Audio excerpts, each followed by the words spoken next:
Hello students, आज हम सीखेंगे बेसिक्स ऑफ इनकम टैक्स। तो मैं एकदम बेसिक समझाऊंगा। अभी नेक्स्ट वीडियो में हम थोड़ा सा अपग्रेड वर्जन पे जाएंगे।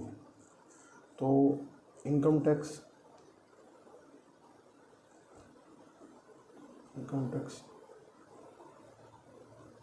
एक्ट 1961 है जो कि इसको गवर्न करेगा, इनकम टैक्स कैसे चार्ज करना है वगैरह।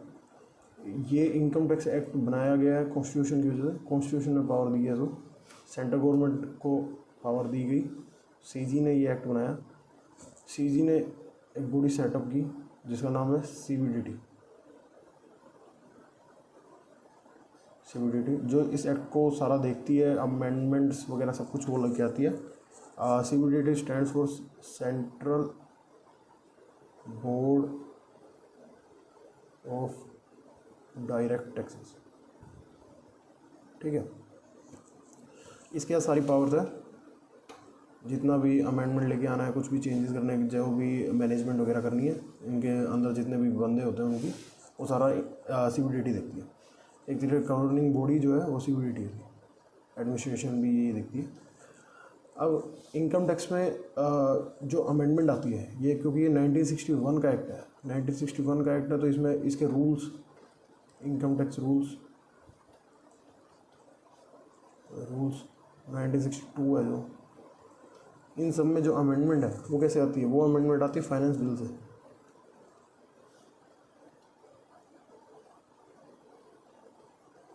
फाइनेंस बिल से नहीं कहूँगा, एक्ट से आती है। फाइनेंस बिल प्रेजेंट किया जाता है, फरवरी में प्रेजेंट करते हैं अपने, और उसके बाद जब प्रेसिडेंट इसकी अपनी एसेंस दे देता है तब ये एक्ट बन जाता है। अपने को जो एप्लीकेबल होता है वो हमेशा फाइनेंस एक्ट होता है। अब फाइनेंस एक्ट और फाइनेंस बिल में क्या डिफरेंस होता है? जब फाइनेंस मिनिस्टर है ना, प्रेजेंट करता है ना, वो फाइनेंस बिल होता है। ठीक है, जैसे ही वो पास हो जाता है, ठीक है, आपको पता होगा लोकसभा, राज्यसभा, ये चीज़ें, पार्लियामेंट, अपने सीधे इंग्लिश में बात करेंगे तो पार्लियामेंट में जब भी पास हो जाता है ना ये बिल, कुछ चेंजेस के साथ पास होता है। कुछ भी इसमें मान लीजिए चेंजेस करने, मान ली इसमें 100 अमेंडमेंट लाई थी, तो उसमें से अगर 10 अमेंडमेंट सही नहीं लगी तो वो नहीं की जाती। 90 अमेंडमेंट के साथ ये पास हो जाता है फाइनेंस एक्ट।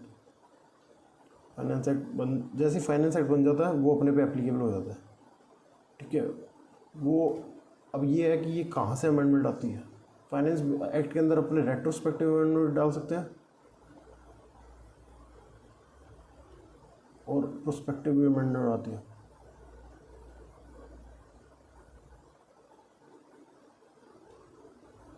ठीक है, तो दोनों ही आ सकती है।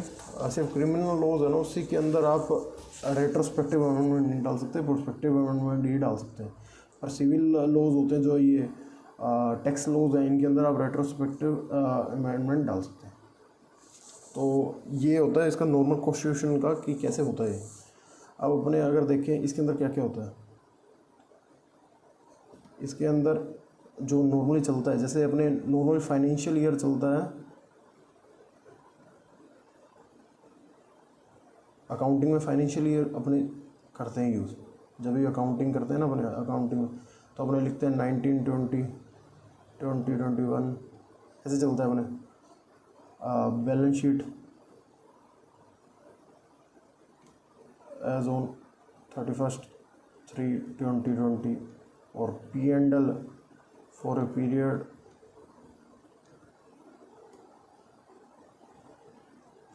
uh, 104 to 31/03/20, ऐसे चलता है अपने। पर इसमें ऐसा नहीं होता। इसमें क्या होता है, इसमें प्रीवियस ईयर और असेसमेंट ईयर का वो होता है कॉन्सेप्ट। मैं बताता हूँ क्या होता है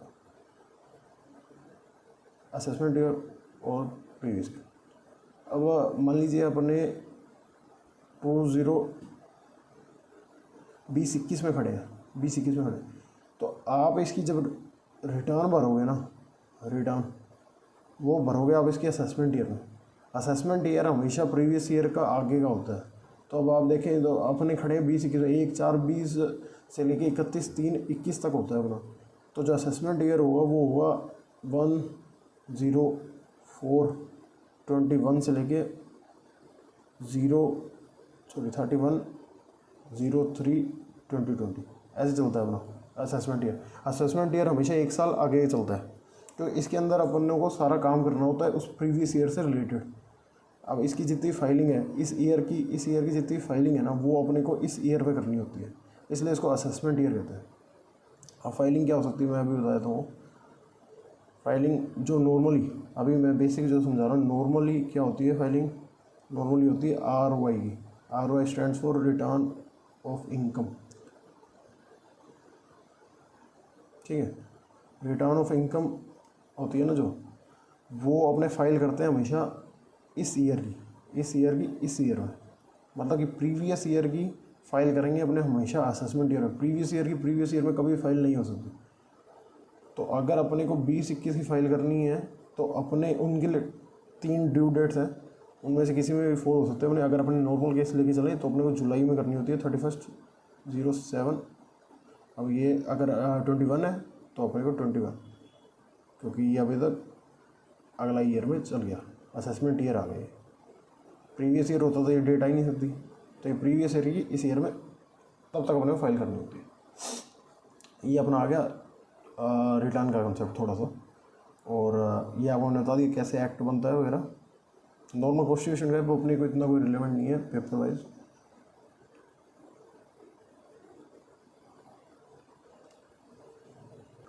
अब जो इनकम टैक्स है जो अपने को पढ़ना है वो सिर्फ इनकम टैक्स ऑफ इंडिया पढ़ना है अपने को, इंडियन इनकम टैक्स पढ़ना है एक तरीके से, इंडियन इनकम टैक्स पढ़ना है। वैसे बाहर भी बहुत सारे होते हैं, ऑस्ट्रेलिया का भी होगा, USA का भी होगा, UK का भी होगा। हर एक कंट्री का अपना अपना इनकम टैक्स एक्ट है, ठीक है। पर अपने को उनसे रिलेशन नहीं है क्योंकि अपने इंटरनेशनल टैक्स नहीं आ रहा। अगर आपको इंटरनेशनल टैक्स पढ़ना होता ना तो उसमें क्या होता कि अपने को जो इंडिया और बाहर की कंट्री, जैसे कि अपने फॉर एग्जांपल अगर ले UK, उसके साथ अपने को उसकी ट्रीटी देखनी पड़ती, उसके साथ अपने को उसका एग्रीमेंट देखना पड़ता है। उसको सिंपल भाषा में एग्रीमेंट कहते हैं, और इसको शॉर्ट फॉर्म में DTAA कहते हैं, DTAA। वो देखना पड़ता है, वो ट्रीटीज़ होती है जिसको अपने को देखना पड़ता है कि ये साइन की गई है कि नहीं। उसमें कुछ क्लोज होते हैं, वो अपने पढ़ने पड़ते हैं कि किस हिसाब से क्या टैक्स होगा। वो मैं अगली क्लास में थोड़ा सा डिटेल में बताऊँगा। अब हम थोड़ा सा बुक से ही पढ़ लेते हैं, ठीक है। इंट्रोडक्शन में आते हैं कॉन्स्टिट्यूशन ऑफ इंडिया, ठीक है। Central government is empowered to levy tax on the income, accordingly the central government has enacted the income tax act 1961, ठीक है। रूल्स भी बनाए गए हैं, और द बिसाइड दैट सर्कुलर्स। हाँ, तो अब ना क्या होता है कि जैसे कोई भी चीज़ आई है नई, ई-कॉमर्स बहुत ज़्यादा चल रहा है, और ऐसे कुछ भी डिफरेंट चीज़ आती है जो एक्ट में अभी ला नहीं सकते, क्योंकि एक्ट तो फाइनेंस एक्ट तो अब अगले साल ही पास होगा, मान लीजिए अभी पास हो चुका है, तो फाइनेंस एक्ट तो अभी बाद में पास होगा। तो उससे पहले अगर कुछ लाना हो तो नोटिफिकेशंस और सर्कुलर्स से हमें आते हैं, सर्कुलर्स और नोटिफिकेशन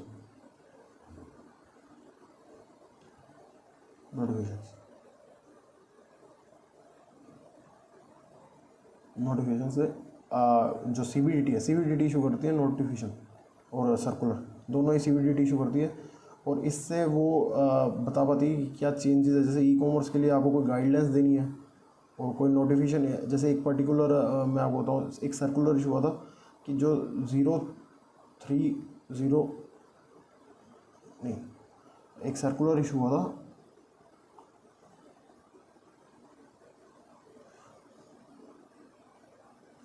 उस सर्कुलर में ये पूछा गया था, CBDT से एक क्लैरिफिकेशन मांगी थी कि जो एक पर्सन है, क्या होता है कि आपकी अगर 60 ईयर्स की एज है और 80 ईयर्स की एज है ना, तो आप सीनियर सिटीज़न होते हैं। सीनियर सिटीजन होते हो तो आपकी बेसिक एग्जामिनेशन लिमिट है ना, जो एक बेसिक एग्जामिनेशन लिमिट होती है, वो मैं आपको आगे चल के सिखाऊंगा, वो आपकी बढ़ जाती है अगर आप सीनियर सिटीज़न हो तो, ठीक है।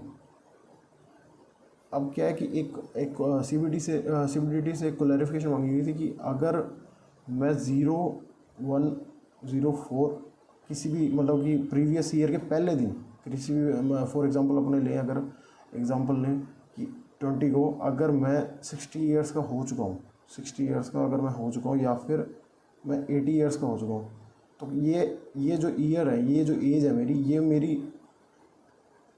पिछले वाले प्रीवियस ईयर के लिए एप्लीकेबल हो ही गया। मतलब ये वाला प्रीवियस ईयर यहाँ से लेके 21 तक था, मतलब 31/03/21 तक।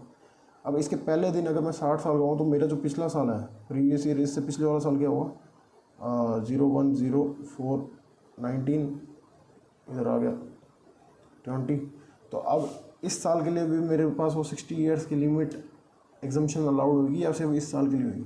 तो CBDT ने एक क्लैरिफिकेशन, एक सर्कुलर और एक नोटिफिकेशन निकाली, मतलब क्लैरिफिकेशन निकाली कि अगर आप इस दिन, मतलब कि पहले साल में प्रीवियस ईयर के फर्स्ट डे पे अगर आपने, आपका हैप्पी बर्थडे है, आपका हैप्पी बर्थडे है, तो आप उसके पिछले साल भी वो माने जाओगे जो एज इस साल आपने अटेन की है। तो मतलब कि अगर आपने इस साल 60 ईयर्स की हैप्पी बर्थडे आपको पहला फर्स्ट डे पे प्रीवियस ईयर के 60 ईयर्स अटेन किया, तो उसका जो पिछला ईयर होगा ना, वो भी आपका 60 साल के हिसाब से असेस होगा। तो मतलब कि आपको उसके पिछले साल के लिए भी उसकी एग्जम्पशन मिलेगी, बेसिक एग्जम्पशन। ये एक सर्कुलर निकाला था, मतलब काफ़ी सर्कुलर निकालते हैं, ये मैंने एक बेसिक एग्जाम्पल दिया हुआ, ठीक है। अब आगे हम और पढ़ते हैं आगे। सेवरल अदर्स स्टूडेंट रेगुलेशंस, ये कोई काम कीजिए बिसाइड द सर्कुलर नोटिफिकेशन निकालता है वो issued by the central board of डेट taxes. Sometimes the ministry of finance, government of India dealing with the various states will levy income tax other unless otherwise stated, ठीक है। ये बता रखा है, ये कोई इतना इंपॉर्टेंट नहीं है। ये देखिए असेसमेंट ईयर क्या होता है, सेक्शन याद नहीं करेंगे तो भी चलेगा। द पीरियड ऑफ 12 मंथ्स होता है starting from first day of the April every year. An assessment में 1 अप्रैल एवरी ईयर एंड 31 मार्च, ये जो फाइनेंशियल ईयर होता है। फॉर एग्जांपल अगर एग्जांपल देखते हैं, देखिए ये 12-13 में means the period 1 year beginning में ऑन 1 अप्रैल 2011, ठीक है, ending on 31 in the assessment year the income of the assessor during the previous taxed. ये जो मैंने बताया था कि पिछले जिस साल की इनकम टैक्स करनी है वो हमेशा असेसमेंट ईयर में होगी, मतलब जिस साल की इनकम है उसके अगले साल में वो असेस होती है। Describe as the relevant financial, it is therefore called tax year भी बोला जाता है, ठीक है। ये कोई इतना याद करने की जरूरत नहीं है, वो सिर्फ समझने के लिए। प्रीवियस ईयर क्या होता है ये भी मैंने बता दिया, वो 3 में डिफाइन किया गया। Financial immediately proceeding the assessment year, ठीक है। जो असेसमेंट ईयर ऊपर ने सीखा था, the income earn in one financial tax in the next financial year, इसको असेसमेंट ईयर कहते हैं। ये असेसमेंट ईयर है और जिसमें अर्न की है वो प्रीवियस ईयर है, ठीक है। The year in which is called the year in which income is earned is called previous year, ठीक है। And the year in which is tax is assessment year, जो मैं बताया। तो common previous is for all the source of income. A person may earn income from the more than one source, but previous year will be always be common for all the source of income. This will be so even if the person maintains records of ये इतना भी काम का नहीं है आपका, मैं आपको इसको बिजनेस प्रोफेशन में सिखाऊंगा, अभी कोई काम का नहीं है। Total income, all the sources of income will be taken together and considered in the previous year and financially immediately preceding the assessment year। वही सेम बात है पूरी। अब ये देखिए पर्सन में कौन आता है। जब भी इनकम टैक्स की आप एक्ट पढ़ेंगे ना तो उसमें पर्सन लिखा हुआ है, हर जगह आपको पर्सन मिलेगा। पर्सन स्पेसिफिकली बताया होगा, या फिर तो वो कंपनी होगा, ठीक है, या फिर वो फॉर्म होगा। जब भी मैं फॉर्म लिखूँगा उसके साथ LLP अज्यूम किया जाता है, वो साथ में ही आता है। डीम्ड किया जाएगा कि साथ में ही आएगा। इंडिविजुअल, ठीक है, और इधर HUF, ये कुछ कॉमन है, और भी होते हैं, अभी मैं आपको पढ़ाता हूँ, ठीक है। ये सब आते हैं। पर्सन की डेफिनेशन में बहुत सारे जने कवर होंगे, और जब आपके एक्ट पढ़ोगे तो उसमें स्पेसिफिकली बताया हुआ कि इंडिविजुअल की बात कर रहा है, HUF की बात कर रहा है, कंपनी की बात कर रहा है, ठीक है। अब ये पर्सन इंक्लूड्स, ये एग्जॉस्टिव नहीं है। एग्जॉस्टिव वो होती है जिसके अंदर लिखा होता है मीन्स, ठीक है। ये मीन्स नहीं लिखा हुआ, इसमें इंक्लूड लिखा हुआ है, मतलब कि पर्सन वैसे तो और भी हो सकते हैं पर इसमें ये इंक्लूड ज़रूर करेंगे, ये कहने का मतलब है। तो इंडिविजुअल आप जैसे मेरे जैसे लोग, पर HUF वो होती है जिसके अंदर सारे जितने भी फैमिली मेम्बर्स हैं वो टुगेदर बिजनेस होता है, ठीक है। इतना कॉमन आपके लिए बहुत। एक कंपनी आप समझते हैं कंपनी क्या होती है, प्राइवेट भी होती है और पब्लिक भी होती है, ठीक है। प्राइवेट पब्लिक 1 पर्सन होगी, ये सब पढ़े हुए हैं आपने। फॉर्म फॉर्म के अंदर हमेशा अज्यूम करना है आपको, हमेशा डीम करना है कि LLP भी इंक्लूड होती है। An association of person, AOP, BOI, ठीक है। बॉडी ऑफ इंडिविजुअल हो गई है, और एसोसिएशन ऑफ वेदर इनकॉर्पोरेटेड और नॉट, ये आगे चल के बताऊँगा, इतना कोई इंपॉर्टेंट नहीं है ये। वैसे इनका कॉन्सेप्ट ट्रस्ट के लिए बहुत ज़रूरी होता है। जब आप ट्रस्ट के बारे में थोड़ा पढ़ेंगे डिटेल में तब आपको बताएगा AOP और BOI का कहाँ यूज़ है। मेन लोकल अथॉरिटी और every artificial judicial person, AJP कहते हैं इसे शॉर्ट फॉर्म में। With in the meaning not falling with in any of the preceding categories, ठीक है। ये नॉर्मली होती है। इसका टैक्स रेट्स, इन सबके टैक्स रेट्स अलग अलग होते हैं। इसका थोड़ा डिफरेंट होता है, इसका थोड़ा सा डिफरेंट होता है, मतलब इससे बराबर सा ही होता है देखने में, पर हल्का फुल्का डिफरेंट होता है। ये इसका और इसका सेम होता है, ऐसे मैं आपको बाद में डिटेल में बताऊँगा। अभी टैक्स रेट्स अपने नहीं सीखेंगे, ठीक है। 7 कैटेगरी ऑफ पर्सन है। Chargeable tax definition inclusive, not exhaustive नहीं है।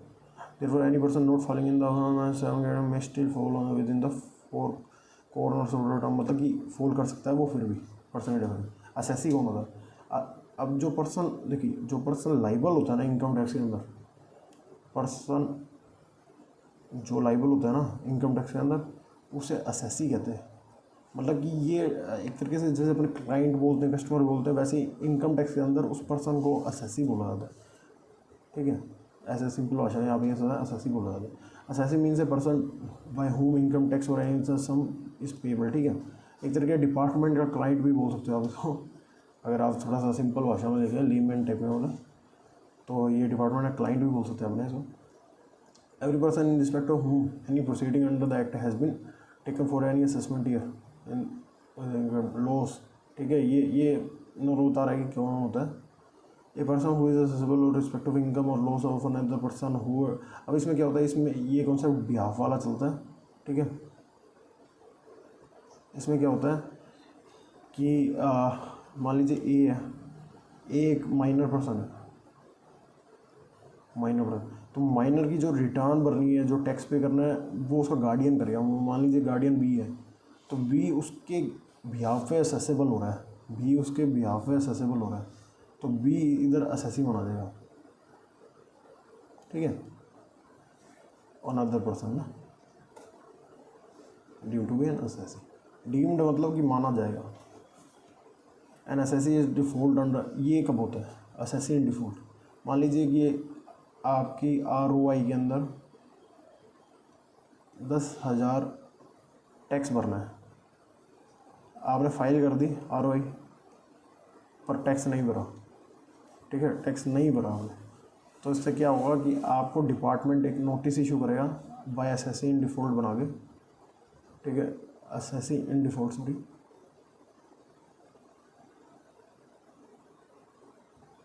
ठीक है। असेसी इन डिफ़ॉल्ट बना के आपको एक नोटिस इशू किया जाएगा कि आप एक असेसी इन डिफ़ॉल्ट है। अगर आप माने जाएंगे असेसी इन डिफ़ॉल्ट अगर आप ये टैक्स इतने दिनों में नहीं पे करते तो अगर आपने नोटिस के टाइम पीरियड के अंदर नहीं पे किया तो असेसी इन डिफ़ॉल्ट बना जाएंगे, और आपके अंदर फिर कुछ पर्टिकुलर सेक्शंस होते हैं, अभी नहीं बताऊँगा वो सेक्शन क्योंकि अभी हैवी हो जाएगा काफ़ी है। उस सेक्शन के अंदर आपके एक तो इंटरेस्ट लगेगा, ठीक है, और एक पेनल्टीज़ लगेगी जो कि काफ़ी हैवी होती है, पेनल्टीज़ लगी, ठीक है। माइनर चाइल्ड जैसे कि जो 18 साल से नीचे है ना, वो भी इनकम कमाते हैं। आजकल आप देख रहे हैं कि यूट्यूब वगैरह में, तो वो अगर वो कोई इनकम बना रहे हैं तो उनका कैसे करेंगे? सेपरेट असेसी माना जाएगा इन respect of any income generated, पर इसमें क्लबिंग का प्रोविजन लगेगा, क्लबिंग का प्रोविजन लगता है, क्लबिंग का प्रोविजन लगता है। Out of the activities perform by him like singing, radio jingles, ठीक है, ये वो मैंने बताया ना आपको, यूट्यूब पे बहुत ज़्यादा चल रहा है। Tuition incomes, newspaper etcetera. How income from investment capital security held by the minor would be taxable in the hands of parent, इसे क्लबिंग कहते हैं। ये जो चीज़ है ना taxable in the hands of, इसे क्लबिंग कहते हैं।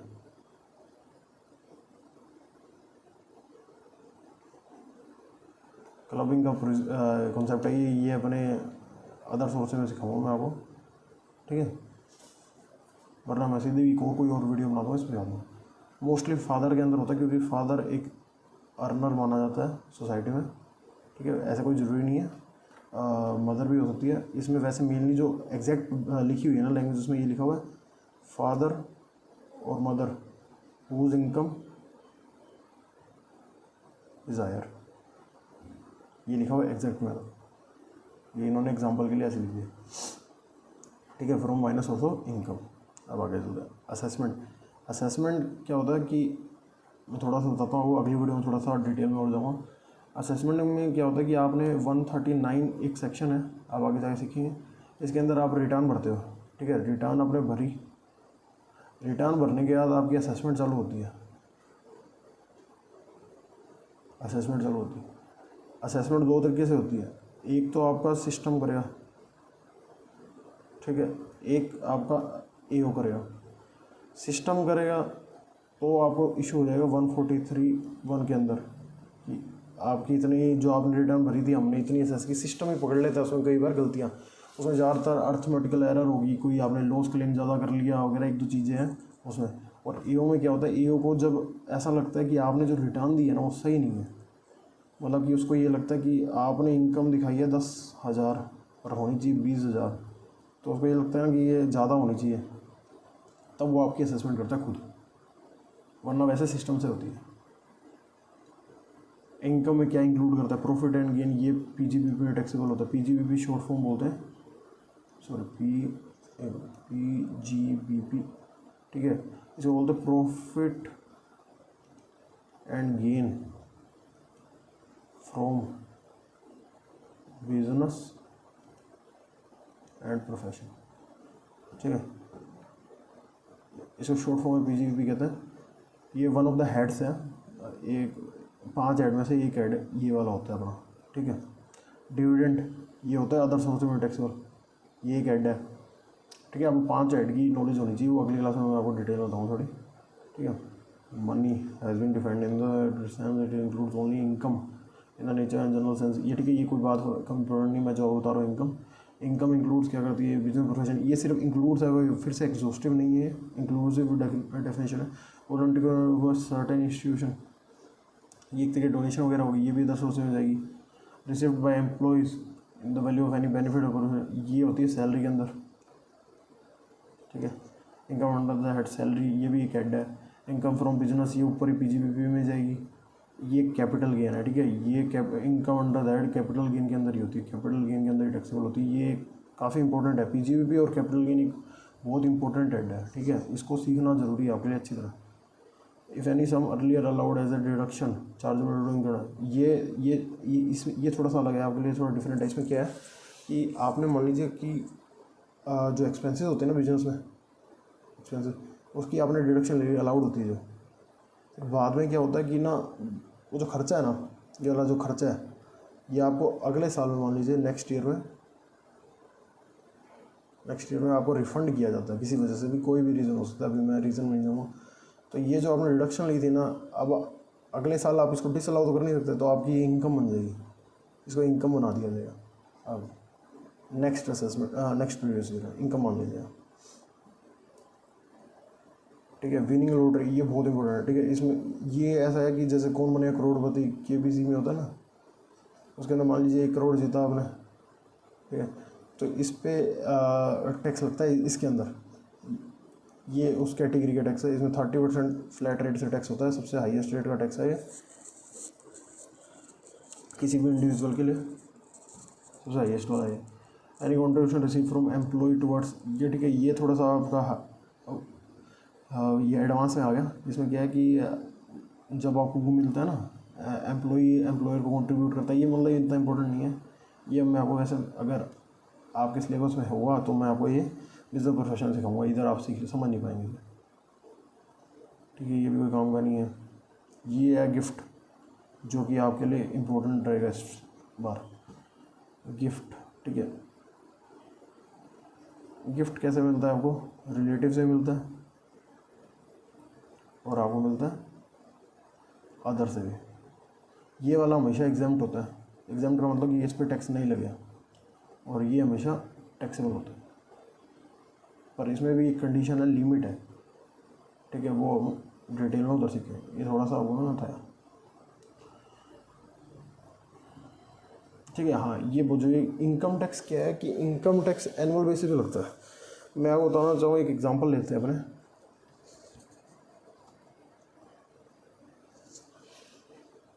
इनकम टैक्स क्या है, मान लीजिए एक एग्जांपल लेते हैं। एक पर्सन है, ए इंडिविजुअल है, ठीक है। उसने क्या किया, उसने सैलरी, वो एक जॉब करता था, जॉब करता है, तो सैलरी की इनकम ऑन की, ठीक है। ये प्रीवियस ईयर चल रहा है 2021, ठीक है। 30 लाख रुपीज़ उसने ऑन किया, 30 लाख रुपये से ऑन किया। अब क्या हुआ कि ये साल ख़त्म हुआ ना, जैसे उसने कुछ खर्चे भी किए, उसने कुछ इन्वेस्टमेंट भी की। आपको पता होगा कि आप LIC में इन्वेस्ट करते हैं कई जने, ठीक है, प्रीमियम पे करें, तो उसमें इन्वेस्ट किया उसने, कुछ 1 लाख रुपए इन्वेस्ट किया, ठीक है। अब क्या हुआ, ये था प्रीवियस ईयर 2021। अब अगला साल आएगा ना, जब अभी मान लीजिए प्रीवियस ईयर आ गया और असेसमेंट ईयर,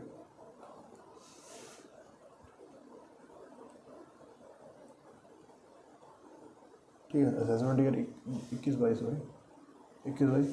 तो इसका क्या है कि ये जो असेसमेंट ईयर है ना, ये असेसमेंट ईयर इससे रिलेवेंट है, इससे इन दोनों का कोई रिलेशन नहीं है, ठीक है, इन दोनों का रिलेशन है। तो अब क्या है कि इसकी जो इनकम है ना, अब क्या होगा कि इसको रिटर्न भरनी पड़ेगी। अगर ये रिटर्न नहीं भरेगा तो इस पर नोटिस इशू होगा। तो जिस पर्सन की भी इनकम 2.5 लाख से ऊपर होती है ना, बेसिक एग्जम्पशन से ऊपर होती है, वो बात बताऊँ बेसिक एग्जम्पशन क्या होती है, उससे ऊपर होती है, एक बार ये मान के चलिए 2.5 लाख होती है बेसिक। अगर उससे ऊपर होती है तो उसको रिटर्न भरना जरूरी है, वरना आप पे नोटिस इशू होगा नॉन फाइलिंग का, और उसमें पेनल्टीज, लेट फीस जो कि 5,000 की है, और काफ़ी कुछ होगा, ठीक है, दिक्कत है, इंटरेस्ट वगैरह भी लगेगा। तो आपको क्या करना है, ये जो ए है ना इंडिविजुअल, वो अपनी रिटर्न फाइल करेगा, तो उसके अंदर वो दिखाएगा income from other sources, sorry income from salary, वो दिखाएगा इनकम फ्रॉम सैलरी 30 लाख, ठीक है। और इसकी कैलकुलेशन होती है, तो मैं बताऊँगा कि 50,000 का इसमें स्टैंडर्ड डिडक्शन भी मिलता है, और डिफरेंट में होता है, वो अपने उसमें सीखिए सैलरी वाले चैप्टर में। और मैं एक छोटी बात ये बताना चाहता हूँ कि एनुअल बेसिस पे क्या होता है कि ये पूरे साल की इनकम थी आपकी, ये पूरे साल की फुल ईयर की इनकम थी ये, वो आपने जो वो पूरी टैक्सेबल जो है ना, मतलब जो जिसके लिए आप पैसा भरोगे, जो टैक्स भरोगे, इंटरेस्ट भरोगे, जो भी है, वो अगले असेसमेंट ईयर में भरोगे, और उसकी रिटर्न इस असेसमेंट ईयर में आप भर रहे हो। जैसे इनकम फ्रॉम अदर सोर्स, इधर ग्रोस टोटल इनकम आ जाए, ग्रोस टोटल इनकम GTI बोलते हैं। ये मान लीजिए आ गया 2950, फिर इसमें डिडक्शन, अब आपने क्या और डिडक्शन ली, ये वाली डिडक्शन। अब इसमें आपने LIC भरी, तो ये ATC एक सेक्शन दिखाऊंगा, उसमें मिलती है 1,50,000 की आपको डिडक्शन मिल जाएगी, ये इसमें से माइनस हुआ। फिर ये हो गया 28, ये सॉरी एक गलत हो गया, ठीक है, 1 लाख की मिलेगी, 1 लाख की इन्वेस्ट की, फिर 2850 की करेंगे, और इसकी आप रिटर्न भर दोगे, इस पर टैक्स कैलकुलेट करें, टैक्स स्लैब रेट पे होगा, वो मैं आपको बाद में स्लैब रेट पे टैक्स मान लीजिए, plus HEC health and education सेल्स भी आता है, सब कुछ लगा लोगे, सब टैक्स लगा के, पूरा टैक्स लगा के मान लीजिए इसमें 10,000 रुपये है, तो ये आपको भराना पड़ेगा, और साथ में रिटर्न भी टाइम पे फाइल करोगे, तो इतने पे टैक्स लग के, इंटरेस्ट लग के आपकी रिटर्न चल जाएगी। तो आपने मतलब कि सारे कंप्लाइंसेस कर दिए। अब आप ये सोच रहे होगे मन में आपके यार होगा कि हम मतलब कि रिटर्न ना भरे, तो मैंने आपको बताया कि 2.5 लाख से ऊपर होते ही गड़बड़ होती है। और रिटर्न भरने का एक और पर्पज़ होता है, क्या होता है कि अगर आप रिटर्न नहीं भरोगे ना, मान लीजिए आपने रिटर्न नहीं भरी, तो उससे क्या हुआ कि जो AO है ना, जो मैंने बताया आपको असेसिंग ऑफिसर, वो क्या करेगा, आपका BA कर देगा, BGA, बेस्ट जजमेंट असेसमेंट कहते हैं। अगर उसके पास आप रिटर्न नहीं भरोगे ना, तो वो आपका BGA कर देगा, जिससे क्या है कि वो अपने कोई भी इनकम मान सकता है, आपकी कोई भी इनकम, ऐसे नहीं कोई भी चक लेगा, मतलब कि उसके पास थोड़े से रीजंस होंगे उस इनकम चकने, कोई एविडेंसेस होंगे। तो मान लीजिए कि आपको आपके बैंक अकाउंट में एंट्रियाँ हुई है 40 लाख की, ठीक है, पर उसमें 10 लाख जो है वो लोन है, 10 लाख लोन है, वो उसको तो पता नहीं ना ये लोन है, तो वो उसको पूरे को इनकम मान के 40 लाख पे टैक्स मार देगा, और बेस्ट जजमेंट असेसमेंट होने के बाद आप अपील भी नहीं जीत सकते, क्योंकि आपकी गलती है कि आपने रिटर्न क्यों नहीं भरी, तो वो भी आप नहीं जीत पाओगे। इसलिए रिटर्न भरने का मेन पर्पज़ यही है कि जो ए है वो बेस्ट जजमेंट असेसमेंट ना करें और गलत ना लगाए टैक्स रेट, टैक्स गलत ना लगे अपने, इसलिए ये भी रीज़न होता है। ठीक है, तो ये एनुअल टैक्स होता है। और income chargeable to tax in the next year, ये जो सेम बात ये है। मेन तो आपका बेसिक में इतना ही आता है कि टैक्स रेट्स क्या होता है। टैक्स रेट्स जो फिक्स किए जाएंगे, फाइनेंस एक्ट हमेशा ना हर साल चेंज होते हैं जहाँ तक रेट्स होते हैं। पिछले 2 साल से चेंज नहीं हुए, क्योंकि ये नया लेके आए थे एक उसके अंदर BAC नाम से, ठीक है, बी कहाँ गया, BAC नाम से, तो उसमें इन्होंने एक नई स्कीम लाए थे, वो अपने टैक्स रेट्स में पड़ेंगे, ज़्यादा सही रहेगा। अभी तो बेसिक चल रहा है। इनकम टैक्स एक्ट से नहीं आता, ये फाइनेंस एक्ट से आता है, फाइनेंस एक्ट में लेके आते हैं, ठीक है। Tax is charge on every person if the gross total income exceeds minimum income chargeable to tax. ये मिनिमम इनकम एक तो है 2.5 लाख, एक है 3 लाख और एक है 5 लाख। ये जो है ना, ये अपने अगला जो चैप्टर है ना टैक्स रेट्स, उसमें समझाऊंगा मैं आपको। ये एप्लीकेबल होती है जो कि अप टू 60 ईयर्स है, ऐसा। ये होती है 60 ईयर्स टू 80 ईयर्स, मतलब अप टू 80 ईयर्स। 80 ईयर्स नहीं होना चाहिए। ये मान लीजिए आप 60 ईयर्स होना ही चाहिए, ये 59 तक ही होना चाहिए।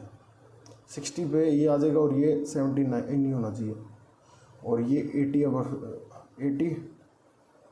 और मोर, ठीक है, ये तब लगता है। पर ये भी आप बस मैंने एक तरीके से आपको बताया है थोड़ा बहुत, एकदम मैंने ऊपर से आपको लेके गया हूँ, क्योंकि टैक्स आप एक दिन में नहीं समझ सकते।